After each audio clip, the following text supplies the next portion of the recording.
Awalnya kok bisa kepikiran, gue mau bikin rumah makan gratis gitu?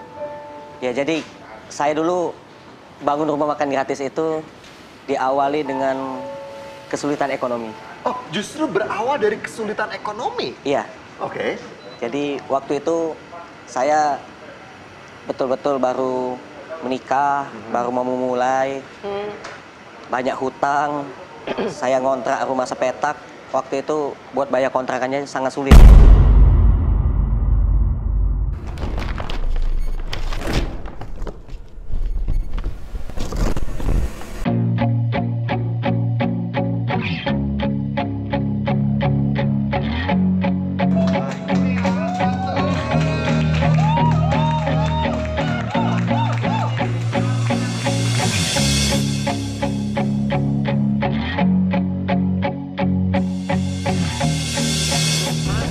Sudah hadir di rumah Bela Negara, Ngopi Daring Bela Negara. Selamat datang Mas Adit. Ya, Tanyain Kak kopi.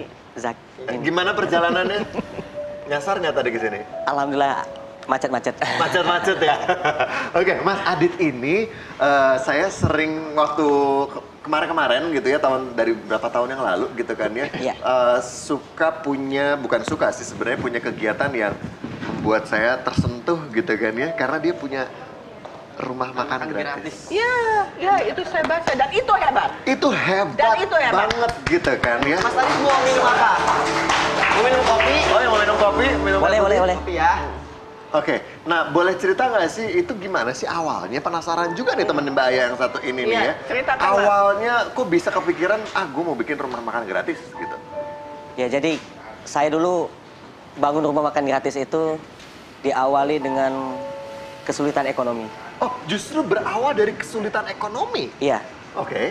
Jadi waktu itu saya betul-betul baru menikah, baru mau memulai, banyak hutang, saya ngontrak rumah sepetak, waktu itu buat bayar kontrakannya sangat sulit. Semenjak itu saya ketemu sama seorang nenek-nenek. Nenek-nenek itu sakit, kakinya bolong, itu saya bantu, nenek itu pulang, saya kasih makan nenek itu setiap hari, saya urus dia, karena nenek itu hidupnya sebatang kara, tidak ada satupun keluarga yang bantu dia, dan memang betul-betul nenek itu tidak punya siapa-siapa. Akhirnya saya dan istri kasih makan, urus, sampai nenek itu meninggal. Di saat itulah Allah mendatangkan orang-orang baik. Saya dibantu sama orang, sampai saat itu saya bangun rumah makan gratis. Alhamdulillah, ada aja rezeki yang tak disangka-sangka yang sering saya dapat. Jualan saya yang tuh tadinya sepi, saya jualan itu paling cuma laku satu, dapat untung 20.000. Gitu. Semenjak saya bantu nenek itu, saya sering dapat borongan, sampai pernah nyampe 100 unit, 200 unit, 300 unit. Sampai saya bisa kebeli motor, tapi akhirnya motor yang saya beli itu saya jual lagi. Buat modal lagi? Buat bangun rumah makan gratis. Ya, luar oke, biasa. oke. Ini betul-betul sebuah inspirasi yang sangat luar biasa. Ketika kita ingin membuka usaha, ini bukan usaha yang mencari keuntungan ya, kalau misalnya Mas buat Adit survive, ini ya. buat bertahan hidup. Dan dimulainya ketika justru Lagi beliau lagi susah. Sementara kita kadang yang tidak susah aja nggak kepikiran untuk membuka rumah makan gratis gitu kan, tapi beliau ini yang sangat luar biasa ketika susah justru membuat rumah makan gratis untuk membantu orang banyak di luar sana gitu kan ya. Iya. Dan sekarang ini sudah ada cabang di kota-kota lainnya gitu kan Iya. ya. Ada di kota mana aja? Ya, Jakarta, Bogor, Bandung, terus ada juga di Purwokerto, bahkan di tempat-tempat lain juga ada. Oke, itu dengan sistem yang sama. Sama. Maksudnya Apa ini Gratis. kayak Seperti franchise apa sih? atau apa? ini ya, kita lihat di Ini. sini. Iya. Rumah makan gratis. Yang sana. Tanpa syarat. Jadi siapa saja boleh makan, siapa saja boleh datang ke situ. Siapa saja? Siapa saja. Nggak diperiksa KTP? Mulai dari pemulung, tukang sapu, tukang sampah, tukang rokok, sampai ke presiden pun boleh makan. Boleh datang ke situ. Terus kalau untuk operasionalnya sendiri, dalam arti maksudnya gini loh, beli bahan makanannya, yang kerja di sana, tempatnya untuk rumah makan gratis ini sendiri, itu dari mana sebenarnya? Jadi kita itu konsepnya sangat berbeda ya dengan pedagang-pedagang yang lain, atau enggak dengan orang-orang yang bikin program sosial lainnya, enggak. Beda. Kita tidak menyediakan kotak infak di rumah makan gratis, tidak. Kita juga tidak memajangkan atau menempel nomor rekening di spanduk, itu tidak. Dan juga tidak ngajuin proposal kemana-mana, tidak. Karena saya memulai dari nol, tapi jalan gitu. Nah, kita siapa saja boleh makan, silakan yang boleh makan. Orang juga kalau mau, misalkan ada niat baik, mau bantu ya bantu aja. Tapi kita nggak minta gitu. Kita nggak minta-minta, keliling-keliling, minta sumbangan, enggak. Beda, kita mendapatkan dari inisiatif itu beda. Jadi ada orang dapat karena dia minta. Jadi ada orang minta sumbangan Pak gitu, dikasih nggak seberapa dikasihnya, keikhlasannya juga beda. Tapi ada juga kita nggak minta apa-apa, tapi dia berinisiatif mau bersedekah, ya itu kita terima. Baik besar itu kecil, itu kita tidak lihat nominal, kita terima, kita doakan dia. Nah itu betul-betul keberkahan itu terasa gitu. Kalau boleh tahu, ya gimana? Boleh nanya? Boleh dong. Saya melihat Mas Adit ini berbuat baiknya seperti adiktif. Kayak orang ingin berbuat terus ya. Kayak misalnya kita mengkonsumsi sebuah zat yang dilarang misalnya gitu. Itu kan kayak adiksi. Adiktif ya. Atau misalnya minum kopi, nggak minum kopi aja gemeter. Ini berbuat baik. Kalau nggak berbuat baik satu hari kayaknya ada sesuatu yang tidak enak gitu ya Mas ya. Karena kebaikan itu adalah kebutuhan kalau menurut saya. Betul. Bukan kewajiban, tapi sebagai individu membutuhkan berbuat baik. Seperti saya minum kopi yang dibuatkan sama si pedagang cilok ini. Gimana kebaikan menurut Mas Adit apa sih? Kalau sampai bisa begitu kuatnya untuk berbuat baik sampai hari ini? Ya, jadi gini, kita tuh kan manusia. Baru lahir aja kita ditolong orang. Nah itu betul.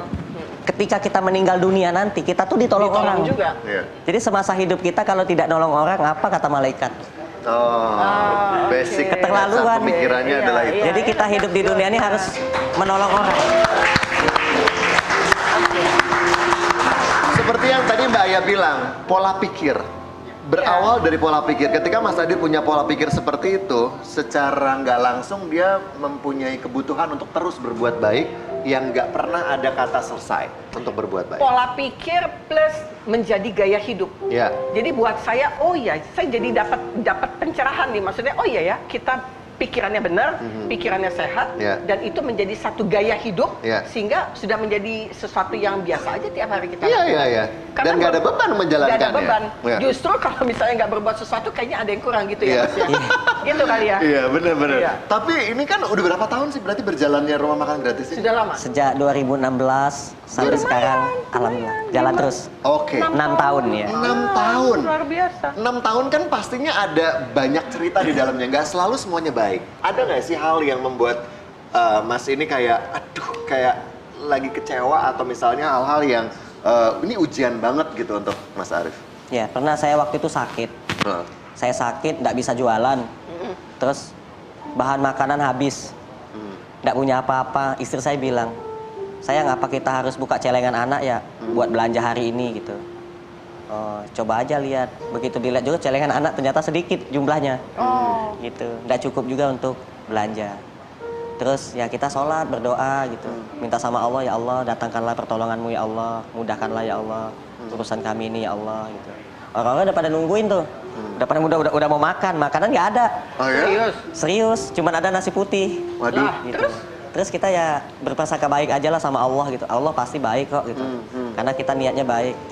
Nah alhamdulillah waktu itu jam 8 pagi tiba-tiba ada pengusaha nasi Padang datang. Ada Pak Adit lagi sakit. Pak Adit saya mau izin ya.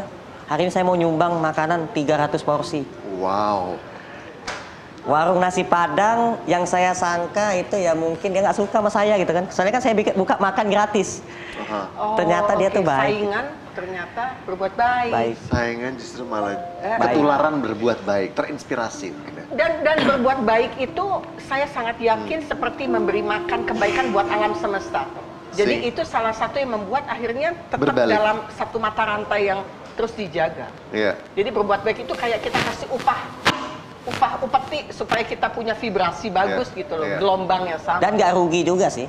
Kita melakukan kebaikan. Kita nolong orang ya, kita bersedekah. Apalagi di masa pandemi itu kan banyak orang-orang yang sedang kesusahan, sampai nggak bisa bayar uang kontrakan gitu. Kita yang merasa mampu ya kita bantu dia. Bahkan itu mendapat janji dari Allah bahwasanya orang yang menginfakkan hartanya ke jalan Allah akan Allah ganti. Sebagaimana firman Allah di dalam Al-Quran, di dalam surah Al-Baqarah, ayat yang ke-261. Masalul ladzina yunfikuna amwalahum fi sabilillah kamasali habbatin ambatat sabasanabillah fi kulli sumbulatin mi'atu habba wallahu yudha'ifu liman yasha wallahu wasi'un alim.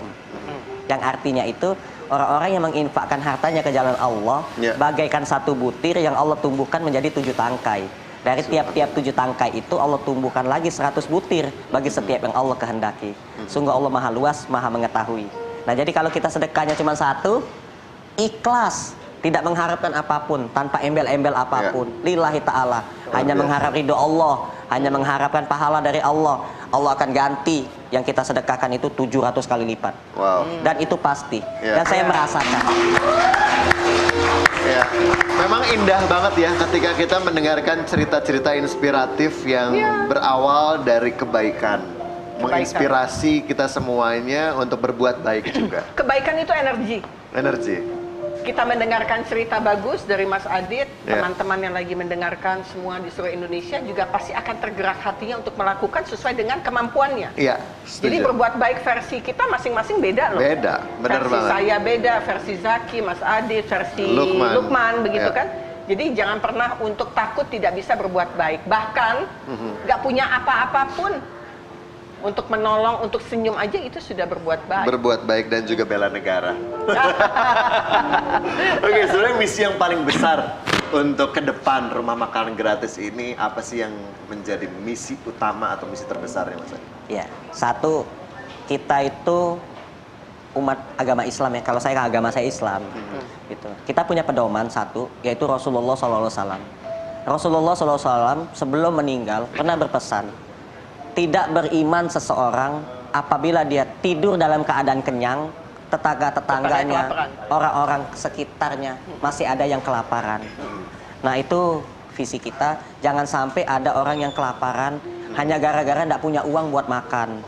Sedangkan kita tinggal di negara Indonesia yang banyak sekali Tuhan itu memberikan rahmat dan keberkahan di negara kita. Dari Sabang sampai ke Merauke, Allah turunkan hujan.